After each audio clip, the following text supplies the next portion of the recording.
نحمده ونصلي ونسلم على رسوله الكريم اما بعد فاعوذ بالله من الشيطان الرجيم بسم الله الرحمن الرحيم يا ايها الذين امنوا اتقوا الله وكونوا مع الصادقين آمنت بالله صدق الله العلی العظیم۔ فرش والے تیری شوکت کا علو کیا جانے، خود روا عرش پہ اڑتا ہے فریرا تیرا۔ اور ہزاروں سال نرگس اپنی بے نوری پہ روتی ہے، بڑی مشکل سے ہوتا ہے چمن میں دیدور پیدا۔ صلو علی الحبیب صلی اللہ تعالی علیہ وسلم۔ ہم اور آپ اس جگہ جمع ہو کر قائد ملت، فخر اہل سنت، فاتح مرزائیت حضرت علامہ الشاہ احمد نورانی صدیقی کا عرس منا رہے ہیں۔ اللہ رب العزت اس عرس کو اپنی بارگاہ میں قبول فرمائے۔ قائد ملت یعنی حضرت علامہ الشاہ احمد نورانی صدیقی ہندوستان کی سرزمین پر میرٹھ میں پیدا ہوئے۔ میرٹھ یہ ایک اتر پردیش کا شہر ہے۔ اس شہر میں پیدا ہوئے سفیر اسلام مبلغ اسلام حضرت علامہ عبدالعلیم میرٹھی صدیقی رحمۃ اللہ تعالی علیہ کے گھر میں۔ حضرت علامہ عبدالعلیم میرٹھی صدیقی رحمۃ اللہ تعالی علیہ کون ہیں یہ آپ حضرات کو بتانے کی ضرورت نہیں ہے، آپ حضرات بڑے اچھے سے جانتے ہیں۔ میرے بزرگ یہاں پر جلوہ گر ہیں، وہ حضرات جانتے ہیں کہ کون تھے مبلغ اسلام۔ یقیناً اعلیٰ حضرت امام احمد رضا خان فاضل بریلوی علیہ رحمۃ والرضوان نے ان کو دنیا بھر میں اسلام کی تبلیغ کے لیے بھیجا، تو انہوں نے جو تبلیغ کی اس کا حق ادا کر دیا۔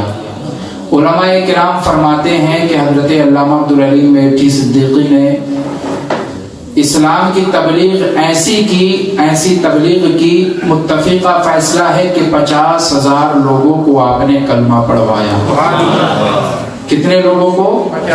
50,000 لوگوں کو کلمہ پڑھوایا۔ اور انہی کے گھر میں قائد ملت حضرت علامہ شاہ احمد نورانی صدیقی پیدا ہوئے۔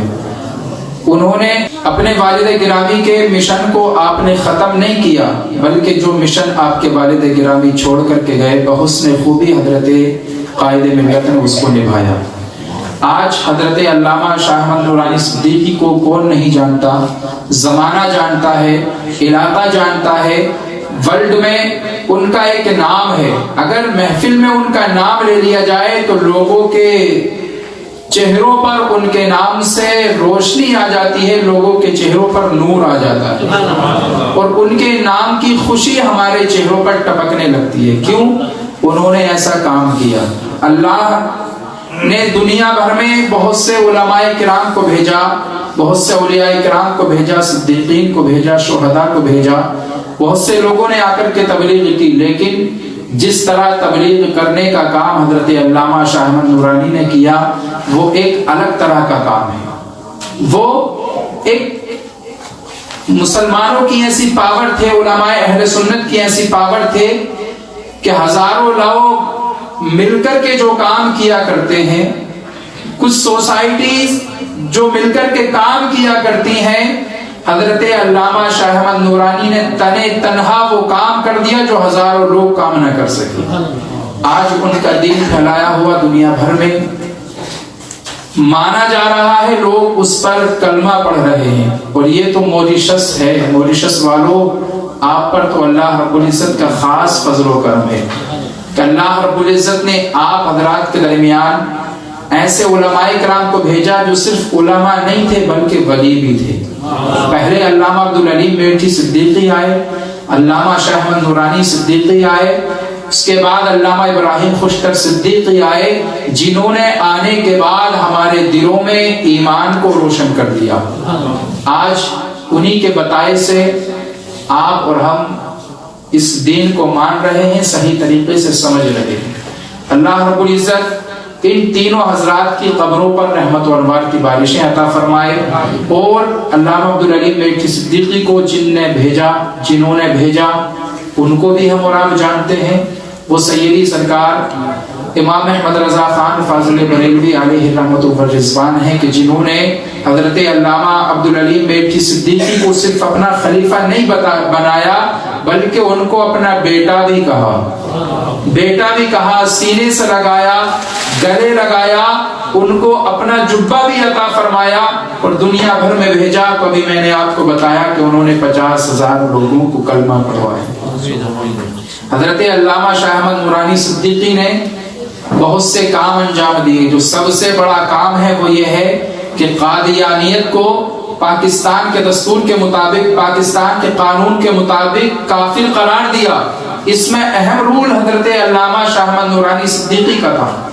حضرت علامہ شاہ احمد نورانی صدیقی نے پاکستان کے دستور میں، پاکستان کے قانون میں یہ چیز داخل کرائی، یہ چیز منوائی کہ یہ جو قادیانی لوگ ہیں جو سرکار دو عالم صلی اللہ تعالی علیہ وسلم کی ختم نبوت کا انکار کرتے ہیں، وہ مسلمان نہیں بلکہ کافر ہیں، وہ مسلمان نہیں بلکہ کافر ہیں۔ پورا زمانہ جانتا تھا کہ مسلمانوں کے پاس، سنیوں کے پاس ایک ایسی پاور ہے، ایک ایسی پاور ہے جو ہزاروں لوگوں کے اندر وہ پاور نہیں ہوتی، صرف اللہ نے حضرت علامہ شاہ احمد نورانی صدیقی کے اندر وہ پاور عطا فرمائی ہے۔ کیوں؟ ان کے اندر اخلاص تھا، وہ عاشق رسول تھے، عاشق صادق تھے۔ اگر ان کو ختم نبوت کے نام پر کوئی بھی قربانی دینی پڑی تو انہوں نے قربانی دے دی، یہاں تک کہ جب انہوں نے پاکستان کے قانون میں یہ چیز داخل کرائی کہ قادیانی لوگ مسلمان نہیں ہیں کیونکہ وہ ہمارے آقا صلی اللہ تعالی علیہ وسلم کی ختم نبوت کو نہیں مانتے ہیں، تو ان کے پاس ایک آفر آیا۔ کیا آفر آیا؟ کہ حضور آپ 1 کروڑ روپے لے لیجئے، 1972 کی بات ہے، 1 کروڑ روپے لے لیجئے اور اس چیز کو ختم کرا دیجئے کہ قادیانی بھی مسلمان ہے۔ تو آپ نے فرمایا خبیثوں میرے گھر سے نکل جاؤ، میرے گھر سے نکل جاؤ، اس لیے کہ جب تک بکے نہ تھے تو کوئی پوچھتا نہ تھا، تم نے ہمیں خرید کے انمول کر دیا۔ اے لوگو، تم میرے ایمان کو خریدنے کے لیے آئے ہو، ارے یہ 1 کروڑ روپے لے کر کے آئے ہو، اگر ہزاروں کروڑ بھی میرے قدموں میں رکھ دو تو میں مصطفیٰ کریم کے دین پر جو ایمان لایا ہوں اسی دین پر رہوں گا، تمہارے ان کروڑوں کو لات مار دوں گا۔ چنانچہ آپ نے ان 1 کروڑ روپے کو ٹھکرا دیا۔ کیوں؟ کہ وہ عاشق رسول تھے، سچے عاشق تھے، وہ آقا مصطفیٰ صلی اللہ تعالی علیہ وسلم سے محبت کرتے تھے اور وہ یہ مانتے تھے، منواتے تھے کہ ہمارے آقا آخری نبی ہیں، جو اس چیز پر ایمان رکھے وہی مسلمان ہے اور جو اس چیز کا انکار کرے وہ مسلمان نہیں ہے۔ تو انہوں نے مرزائیت کو ختم کیا ہے، قادیانیت کو ختم کیا ہے، اسی لیے ان کو فاتح مرزائیت کا لقب دیا گیا۔ قائد ملت۔ آج لوگ سیاست بہت کرتے ہیں، بہت سے لوگ سیاست کرتے ہیں مگر سیاست کے نام پر اپنے ایمان کو بھی بیچ دیتے ہیں۔ آپ ایسے سیاستدان نہیں تھے، آپ نے اگر سیاست کے لیے ایمان کی باری آئی تو ایمان نہیں دیا۔ اگر ایمان آپ نے سیاست کے نام پر نہیں دیا، آپ نے ایمان کسی کو بھی نہیں دیا بلکہ لوگوں کو سیاست میں بھی مسلمان کیا۔ آج لوگ اپنا دین بیچ دیتے ہیں مگر آپ نے کبھی اپنا دین نہیں بیچا۔ اور جب وہ پارلیمنٹ میں گئے تو انہوں نے جو ہے لوگوں کو کلمہ پڑھوایا، اپنے اخلاق کو ایسا پیش کیا کہ لوگوں نے ان سے سمجھ لیا کہ ہاں یقیناً یہی سچے مسلمان۔ آج دنیا بھر میں ان کا ذکر ہو رہا ہے، ہم اور آپ ذکر کر رہے ہیں۔ اللہ رب العزت قائد ملت کی قبر پر رحمت و انوار کی بارشیں عطا فرمائے، ہم سب کی مغفرت فرمائے، ہم سب میں سے جن کے والدین اس دنیا سے جا چکے مولا قائد ملت کے صدقے میں ان سب کی مغفرت فرمائے۔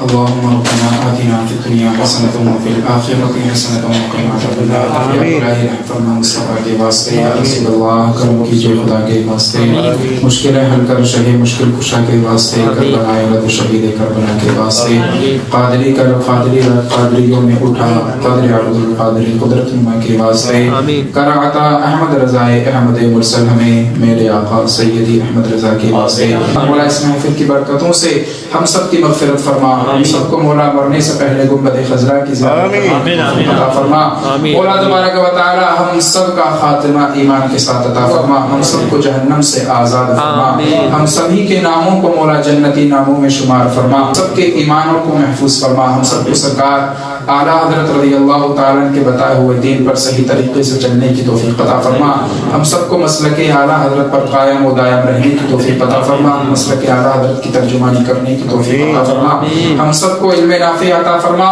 مولا جو دعائیں مانگی ہیں جو دعائیں مانگنے سے پہلے ہیں پیارے آقا صلی اللہ تعالیٰ علیہ وسلم کے صدقے میں تمام دعاؤں کو قبول فرما دنیا میں ہر آفت سے بچانا مولا عقبہ میں نہ کچھ رنج دکھانا مولا بیٹھے جو در پاک پیغمبر کے حضور ایمان پہ اس وقت اٹھانا مولا خدایا بحق بنی فاطمہ کے برقول ایمان کنم خاتمہ اگر دعوت امرت کنی والقبول منرد سودامان آج رسول مالک و مولا جو دعائیں مانگی ہیں جو دعائیں مانگنے سے رہ گئی پیارے آقا صلی اللہ علیہ وسلم کے صدقے میں تمام دعاؤں کو قبول فرما ان اللہ و ملائکتہ یصلون علی النبی یا ایھا الذین آمنوا صلوا علیہ وسلموا تسلیما